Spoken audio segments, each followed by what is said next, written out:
এই ধর্মের এই করে ভোট লুটতে চাই, যারা সংখ্যাগুরু বলে বলে ভোট লুটতে চায়, তাদের আজকে কষ্ট হচ্ছে। তাই তাদের কষ্ট হোক। আমি মানুষের জন্য কথা বলতে এসেছি, মানুষের জন্য কথা বলতে এসেছে, এই মানুষের জন্য কথা বলে যাব। তাই একবার কেন, যদি আমাকে 100 বার ছেলে পাঠায়, আপনাদের জন্য আমি 100 বার ছেলে বলতে পারবো।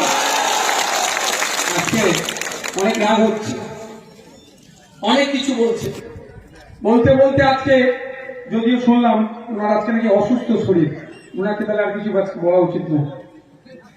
এসএসকেএম নাকি বলছে ভর্তি করতে হবে না। ওনার না, দেখুন ওনার আমি সুস্থতা কামনা করি। রাজনৈতিক ভাবে আমার তার ওনার বিরোধী 100 বার বিরোধী করবো, ভুল করলেই বলবো, কিন্তু আমি আজকে একটা নিউজ দেখছিলাম ওনার নাকি ওনাকে নাকি এসএসকেএম এ ভর্তি হতে হবে। আমরা সবাই মিলে তার সুস্থতা কামনা করি। উনি ভালো হয়ে আসবেন, ওনাকে আমরা হারিয়ে বাড়ি পাঠিয়ে দেবো। আজকে তার ওনার বিষয়ে আমরা বলবো না। দেখ, আমরা কেন এখানে উপস্থিত হয়েছি? উপস্থিত হওয়ার কারণ একটাই, দুর্নীতি মুক্ত স্বচ্ছ সমাজ ব্যবস্থা আমাদের চাই, যে সমাজ ব্যবস্থায় প্রত্যেকটা নাগরিক তার মাথা তুলে বাঁচবে। তাই তো নাকি? আজকে সেটা হচ্ছে কি? আজকে আপনার আবাস যোজনা দেবে কি দেবে না সেটা নির্ভর করছে নাকি রাজনৈতিক দলের ঝান্ডা নিয়ে মিটিং এ যেতে হবে। কেন রাজনৈতিক বাড়ি পাওয়ার জন্য কেন রাজনৈতিক দলের ঝান্ডা ধরতে হবে? এই প্রশ্নটা আগে আমার।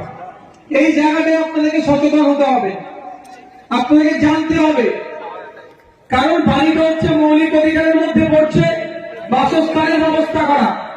এই 12 বছর তৃণমূল কংগ্রেস সরকারে আছে, বা 7 বছরের মতো, 7 বছর নাকি 7 বছর আগে 24-এ কে 9 বছর কেন্দ্র সরকার আছে, এখনো কেন বাড়ি পেলাম না, এই প্রশ্নটা তোলা দরকার।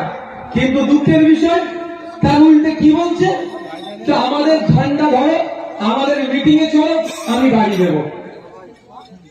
এই জায়গাটা আমাদেরকে ক্লিয়ার করতে হবে। বাড়ির জন্য আপনাকে ঝান্ডা ধরতে হবে না, দেশের সংবিধানটা খুলুন। আপনি বাড়ি পাওয়ার জন্য আপনি বাড়ি পাচ্ছেন না, কারো কাছে তেল লাগাতে হবে না। দেশের সংবিধানটা খুলুন এবং প্রশ্ন করতে শুরু করুন। আজকে প্রশ্নের অভাবের জন্য ওরা বাড়ি দেওয়ার নাম করে আপনাকে আমাকে যাতে তাদের চলে ঝান্ডা নিয়ে মিটিং এ ঘোরাচ্ছে। এমন সমাজ ব্যবস্থা আনতে চাইছে যে বাড়িতে বসে থাকলে যার বাড়িতে যাতে বাড়ি পৌঁছে যায় সেই ব্যবস্থাটা আনতে চাইছে, সমাজ ব্যবস্থা আনতে চাইছে। ওই জন্যই আইসিএফ এর উপরে এত রাজনৈতিক দল আছে। তো বিজেপি তো আছে প্রধান বিরোধী দল, কোন জায়গায় দেখেছেন তার বিধানসভাতে স্পেশাল অবজারভার দিয়েছে? ভাঙড়ে কেন দিয়েছেন? কারণ মানুষকে সচেতন করছে।